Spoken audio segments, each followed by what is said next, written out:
Dr. Joan Ifland, thank you so much for taking the time to join me.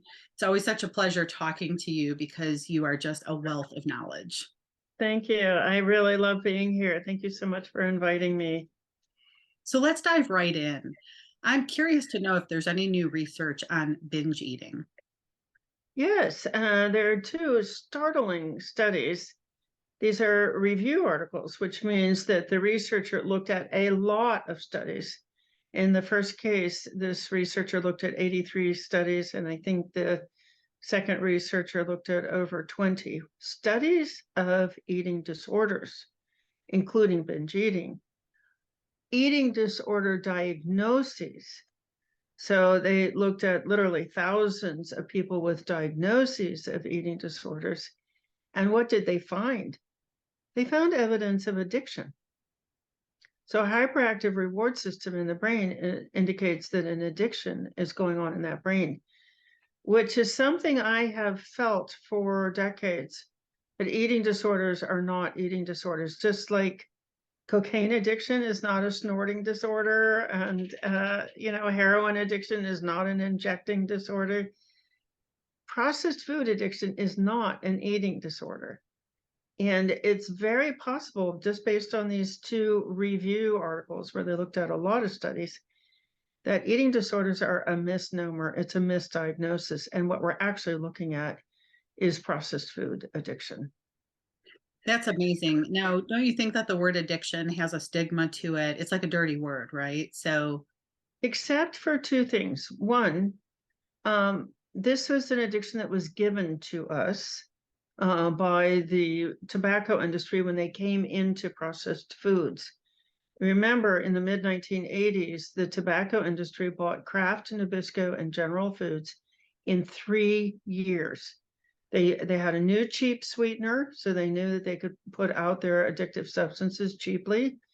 And they had the government promoting the food pyramid, which was the lower, but the bottom of the food pyramid was all carbohydrates, and a lot of them refined carbohydrates. So those tobacco executives were getting beat up in the courts over tobacco, but they knew how to addict people to nicotine. They took that same technology. We've got the research now coming out of University of California, San Diego, based on internal tobacco documents. They took that same addiction model and they applied it to processed foods. And that's where the obesity epidemic starts, and that's where the diet-related diseases start. Now, 30 some years later, we have just 1 million people a year dying of diet-related diseases, just like for decades we had millions of people dying from smoking. It's the same business model, and they've given us the same addiction. So once you know that the addiction was given to you, then it's not your fault. And the second thing that makes it so joyful to get this addiction, are you experiencing the signs of addiction, is because now something might work. So the eating disorder model doesn't work, and the weight loss model is making people binge. Now, oh, finally, after decades of suffering, being told all these gaslighting things about what was going on, not intentional, now you got a chance. So getting that addiction diagnosis, I think, is really exciting. It's a breakthrough. So it's just startling every time I hear you say that this was by design, that there was manipulation. And I was a smoker and I was a processed food addict, carbohydrate. I always said I was a carbohydrate addict. Mm-hmm. And wow, I think for a lot of people, this might be new information. So just sort of let that settle in, that the tobacco industry actually made food intentionally to hook us. Yeah. So let's talk about binge eating, because one of the things I had a problem with was always overeating. And it was particular foods that I couldn't seem to stop eating. And I never felt full. And when I started swapping those ingredients out, I was like, oh, this is what it feels like to be full. And so binge eating might actually be a result of what's in the food. Yes? It's a combination. It's so violent in people. It's so powerful in people because unlike any other addiction, you have the rewards, the regular addiction, like the reward centers are pumping out cravings, and they're dominating your brain, and your frontal lobe is screaming no, but you're having the zombie walk to the kitchen because the addicted brain cells dominate the brain. Okay, that is terrible. That is horrifying, to be in that situation where you have lost control over your behavior because of an addiction that's been embedded in your brain by these corporations. This situation of binge eating is so much worse because on top of the addiction, due to dieting, due to fasting, people have developed a hyperactive food-seeking brain. This is the fear of famine brain. And this is the one instance where a behavior dominates the brain even more so than the urge to belong. The urge to belong is the most dominant force in the brain, except in one circumstance, and that is famine. So your best survival technique, as long as there's no famine, is to belong to the group. The group will find food, water, shelter for you, and you will survive, and your children will survive. When there's famine, the top survival strategy changes. When there's famine, you want to kind of go off on your own and see if you can find some food. If you do find food, you sit down and you eat it as fast as you can, because predators are sniffing the air for you. You know, the saber-toothed tiger is on its way. And you don't want your tribe to find out that you did not share. So you eat it as fast as you can because you want to get out of there, and you eat it all. You just stay there, you eat as fast as you can until it's all gone, and then you run away. Because the people who are the predators who are getting closer and closer, you don't want them to find you, so you run away and hide. That is binge eating. I think you just explained the closet eaters as well, which I would put myself in that category. I would say I enjoy my food more when I'm by myself, which is hilarious. And I've watched my son do the same, like scarf down his food as if someone's going to take it. And I always say, slow down, breathe. No one's going to take your food. But as I'm listening to you, I'm like, wow, I still see those traits in my own family, in my own household. You'll see it also kind of in children where there wasn't quite enough food. A big family where they had to divide up a lot of food. But this is really, we have great research from a researcher named Eric Stice, who's now at Stanford.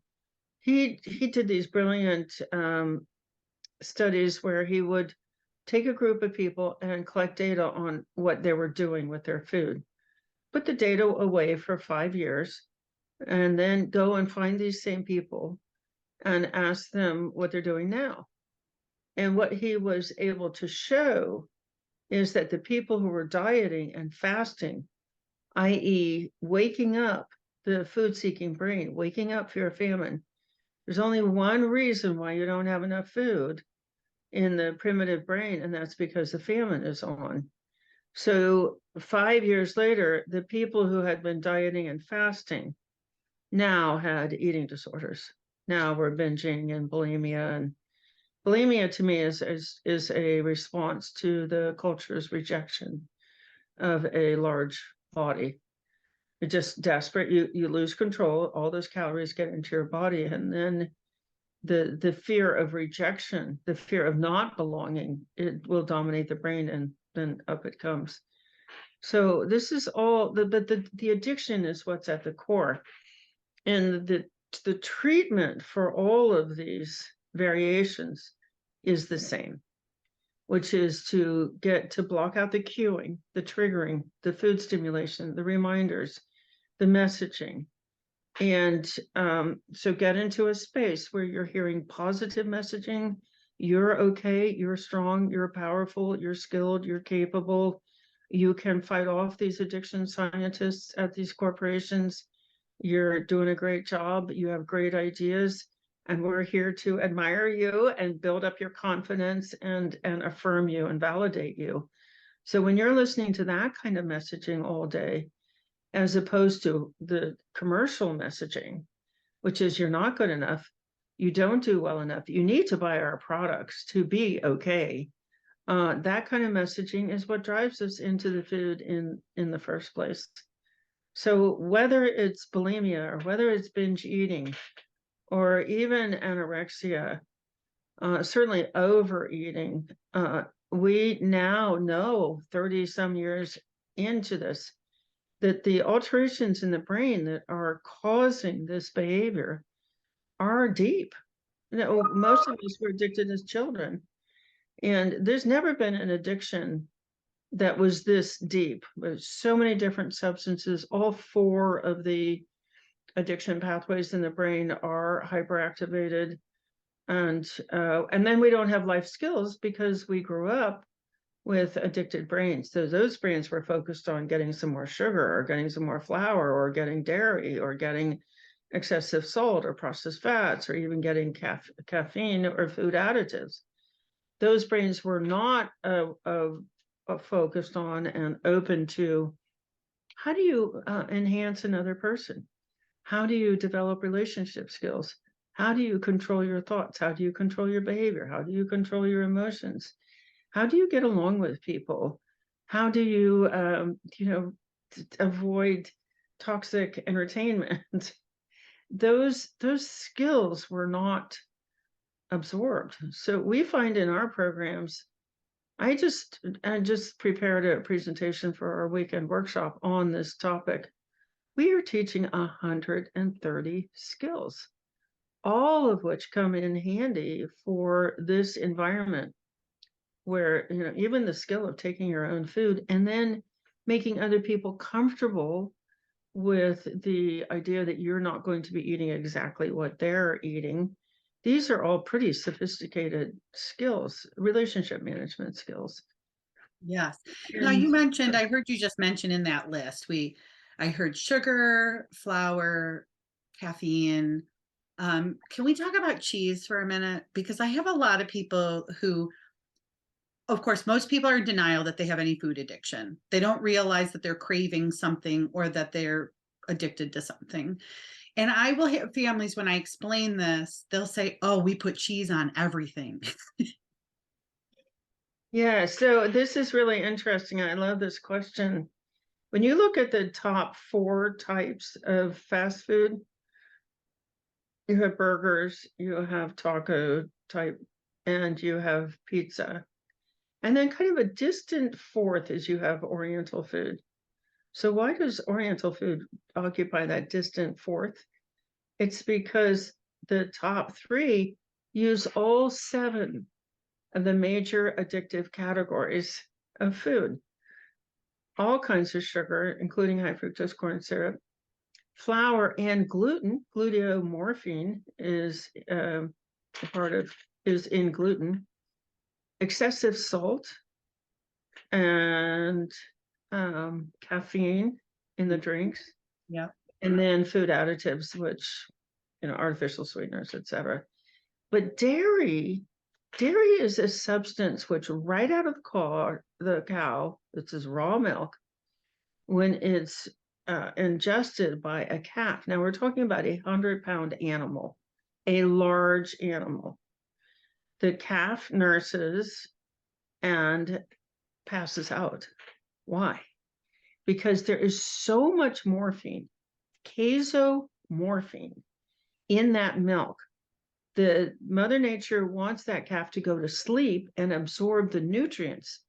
It wants the calf to stop running around and playing and just be still and absorb the nutrition. There's enough over 4 kinds of casomorphine in milk. One of them, beta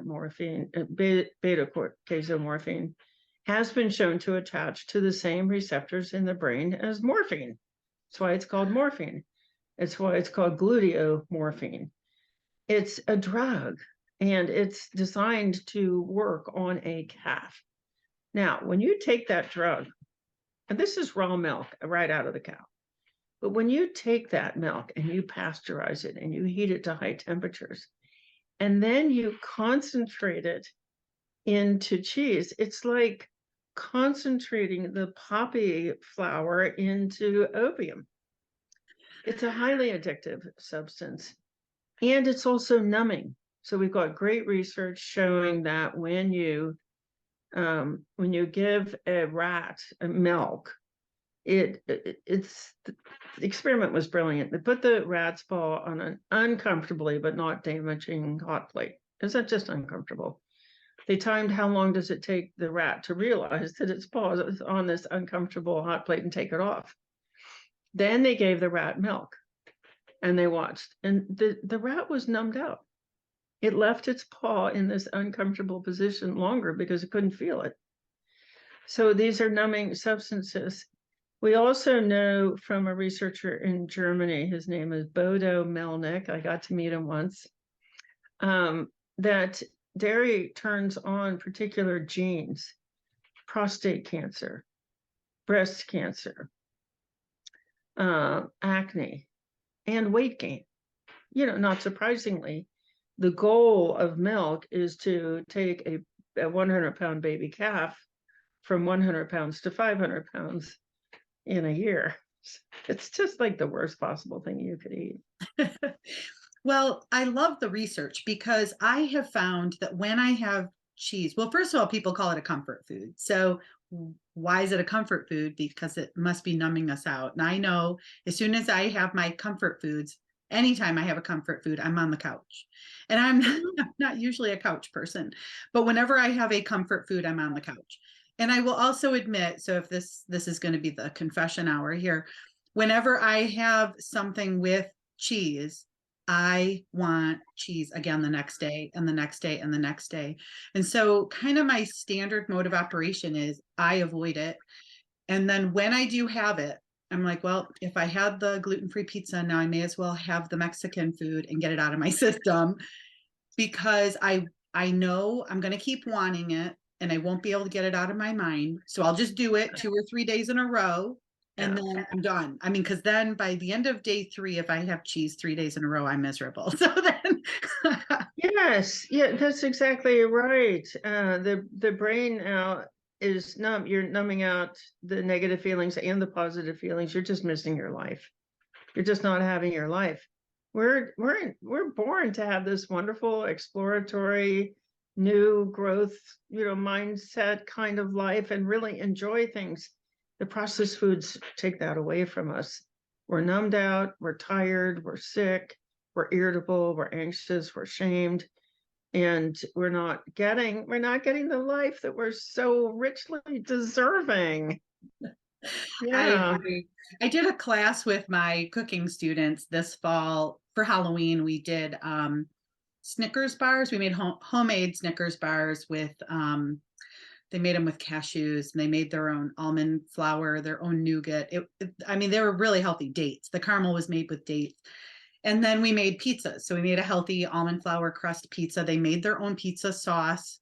And we tried different cheeses. We did almond milk mozzarella cheese and a cashew milk mozzarella cheese. And I asked them, though, which one has more sugar, the Snickers or the pizza? And they all said Snickers. And I'm like, let's add up all the sugar in pizza. And the parents were pretty astounded. They've been led to believe that pizza is a healthy food. And there's every part of it is addictive. There's sugar in the sauce, there's sugar, and then you've got the cheese component, you've got the flour, you've got the gluten. I mean, the whole thing is highly addictive. Excessive salt, and then a caffeinated sugary drink with it. Well, that's what the top 3 fast food companies do. If you think it through, they've got all seven, which is why it's so addictive, because those 7 different classes of substances are addicting not only the dopamine pathway, but serotonin and opioid and cannabinoid. So this is I think of it as a poly substance abuse profile. You didn't set out to become a poly addicted, many addictions. But the food industry has addiction scientists, real people like Howard Moskowitz, a PhD from Harvard in experimental psychology of marketing. And he's the one who figured out how to max out the amount of sugar, fat, salt in a processed food product before the consumer would say, oh, this tastes funny.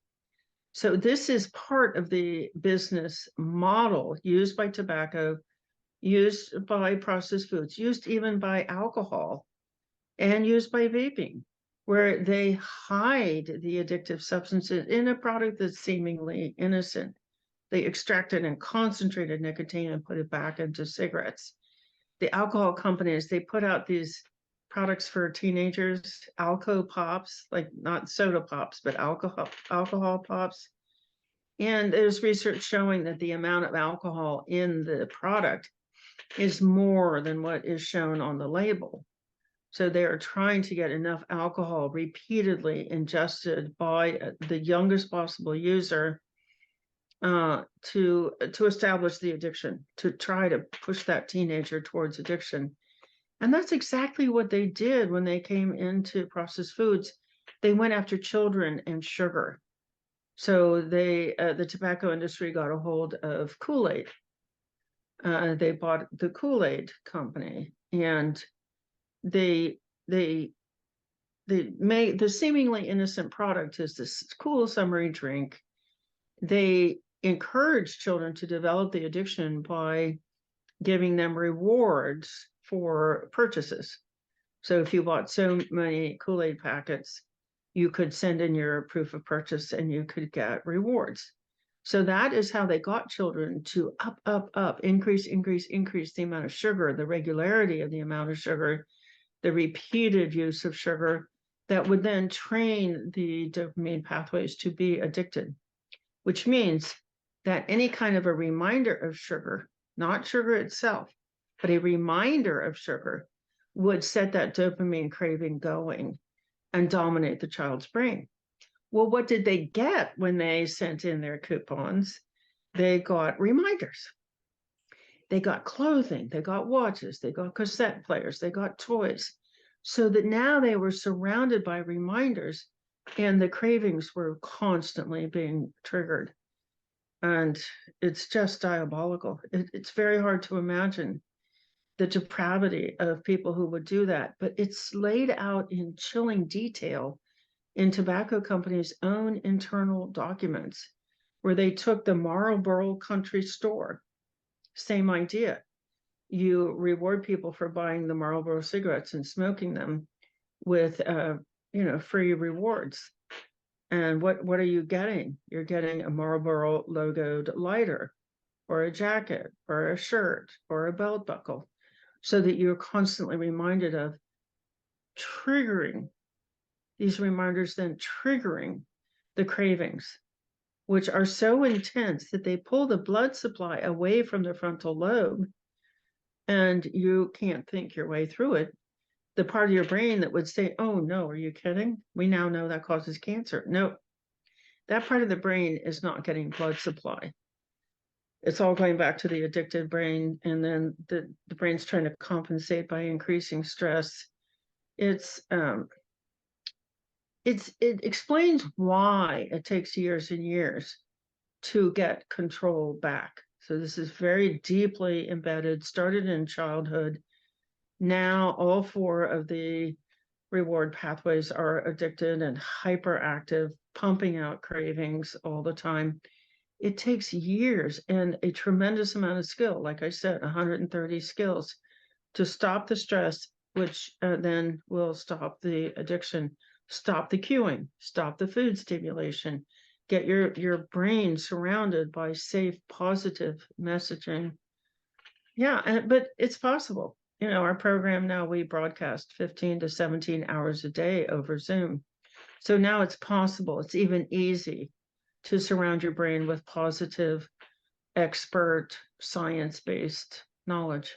Yeah, that's what led you to create your group, is you could find no other support or anyone who has the level of research or knowledge you have to help us break through this.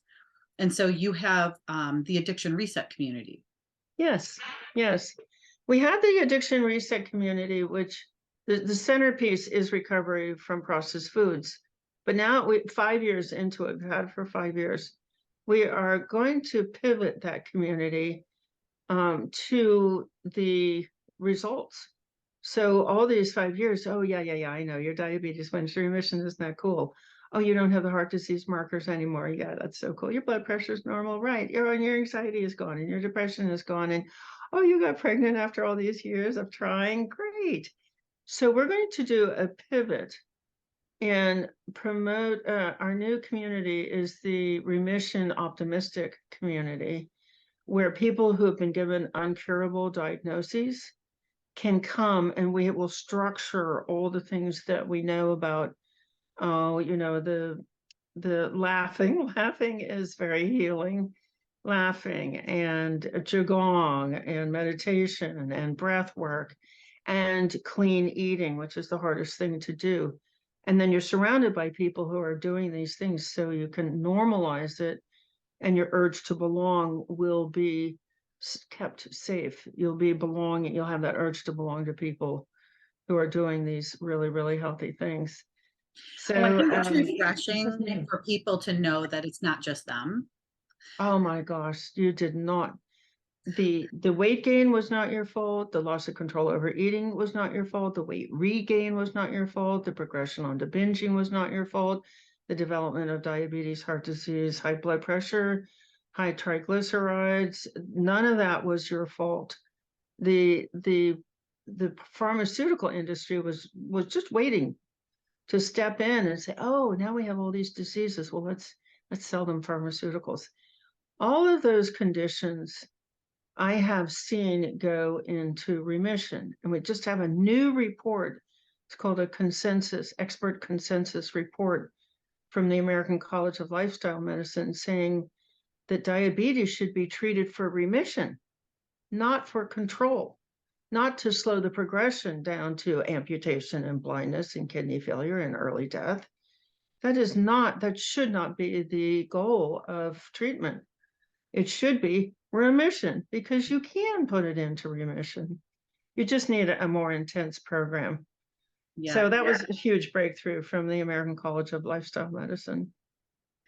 Yeah, I think if people are listening to this and they're setting New Year's resolutions, and for many people, the reason this is called deja vu is because they've set the same resolution before. And many of us do year after year. And listen, this is a judgment-free zone.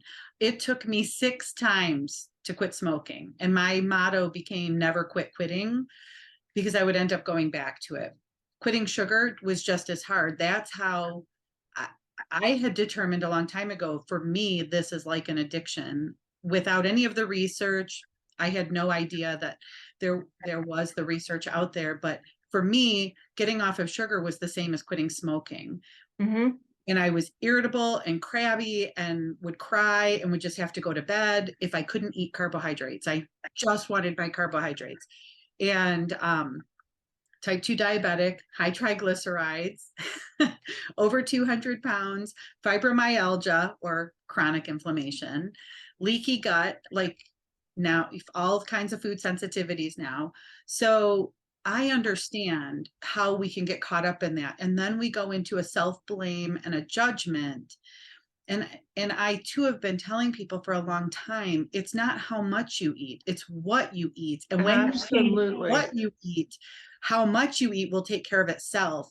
Because if you're eating the wrong things, which may be different for all of us, it can cause the overeating and the binging. Because there are certain foods today that if I were to eat them, I would not be able to stop. This is so smart. This is just so smart. I have just done research for a paper I'm working on all the different food plans that work great for weight loss, for general health. The Mediterranean diet, the paleo diet, the carnivore diet. There's evidence for all of them, the keto, the low carb, plant-based. And I admire this person, Kelly Turner, so much. She's developed the radical remission framework, which we're plugging into. But even she's got a video. She says, oh, well, all these cancer survivors, She studies people who have put advanced cancer into remission. She said they don't eat the same things. And it's so mysterious. They all have different food plans. And she's recorded saying this. I'm on my side of the screen. They all eliminated the processed foods. Come on, Dr. Turner. Come on. Exactly. Yes.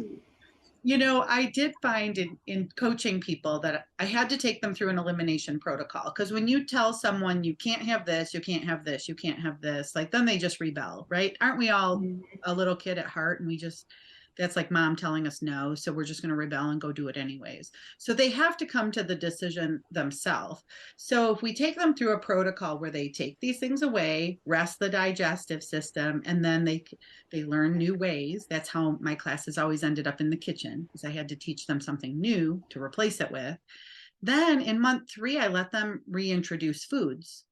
Mm-hmm.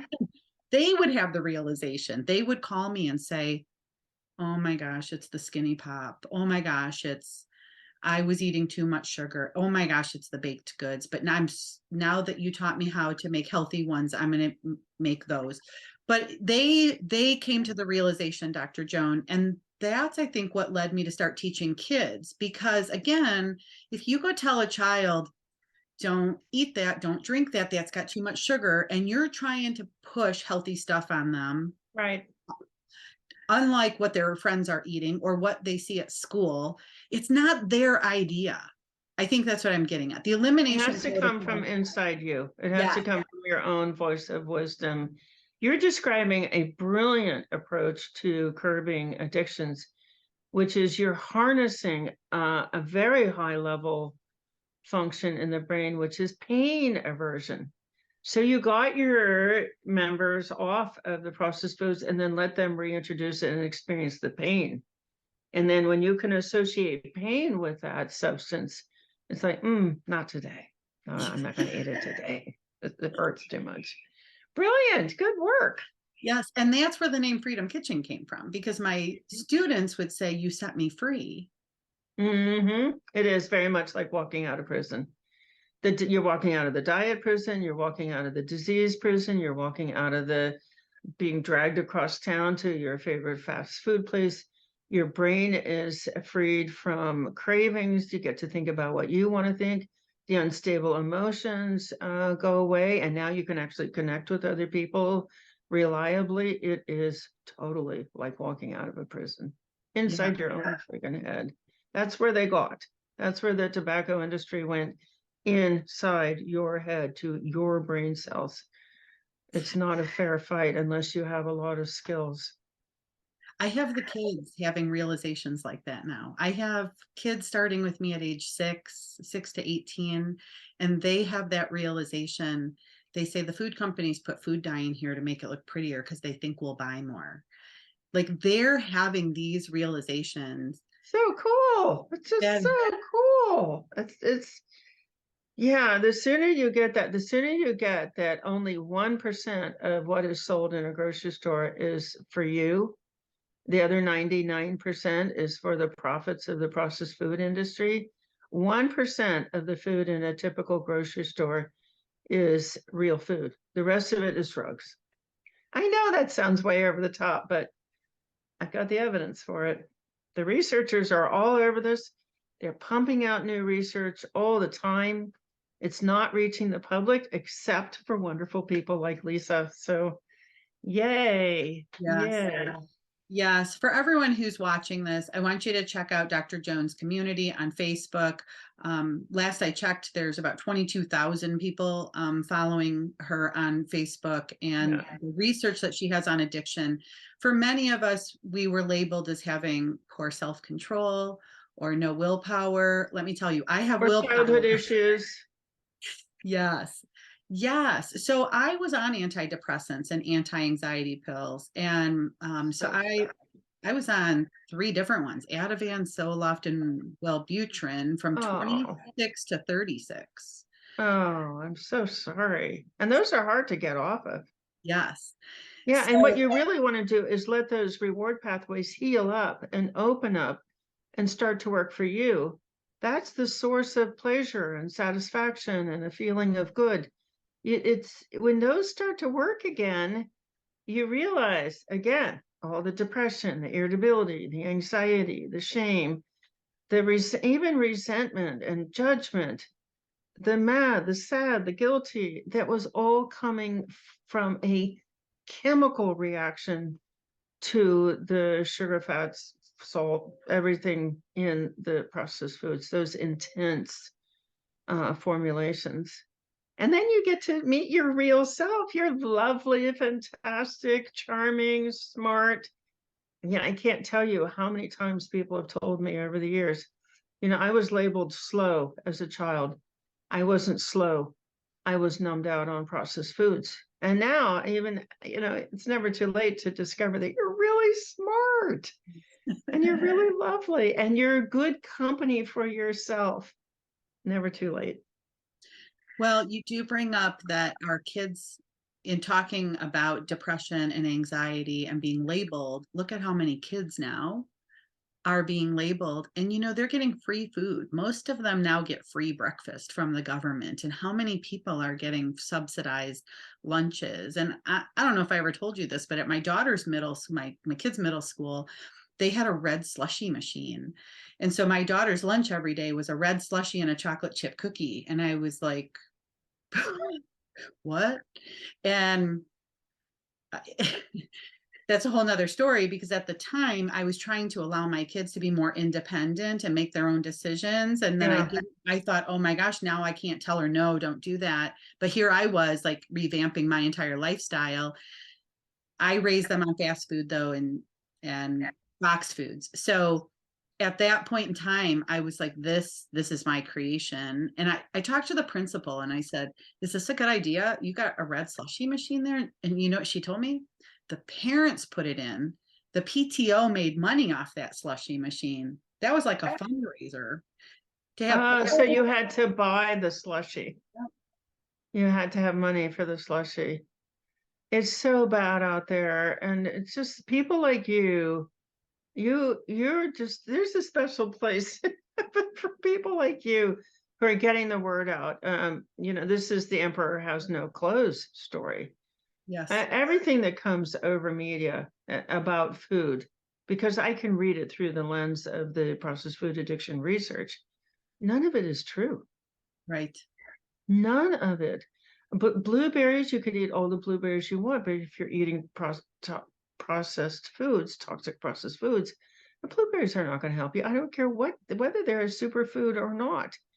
You've got to just sink into recovery, get 100 billion brain cells reprogrammed, learn how to defend against these corporations. I never see anything in media that is strong enough, clear enough, concise enough to actually lead somebody to realize, oh, I need to be in a recovery community. This is way beyond weight loss. Yeah, so it's exciting. It's an exciting field. I'm grateful for all of your research and for you being able to break it down. Things that I felt intuitively or that I experienced, you now help me understand why that happened. I knew I didn't lack willpower. I knew there was something. I just like struggling with quitting smoking. It was the same thing for me, but I didn't have the research. I do think that's what led me to the kids, though. After coaching adults for 15 years, I'm like, we have to stop this. And no one's talking to them. And so I do implore all of the adults that are listening, while it's the adults setting New Year's resolutions, set goals that create a healthier family. Include your kids in these goals. Yeah. If we're only handing them processed foods, convenience foods, we have been fed a lie. They're a lie. It's a lie. Those convenience foods are poisoning the next generation, and these kids are suffering. And I have a ton of data on that. I did a docuseries on, I think we're in denial, Dr. Joan, because it's the new normal. Well, that's exactly right. So the dominant part of our brain, remember, is that urge to belong. And there's a network of very specialized cells all throughout the brain called mirror neurons that are imprinting what other people are doing. They're literally forming the brain, and the brain then is following that imprinting. And if you are surrounded by people who are eating processed foods and they're sick and they're taking medications, your imprinting, your mirror neurons are going to be saying, oh, okay, well, then we'll be sick and we'll eat processed foods and we'll take lots of medications too, because we've got to belong. We've got to fit in. Social circles, if you're this one researcher, her name is Barr, Bahr. They went so far as to say, if your social circle is not losing weight, your brain will not let you lose weight.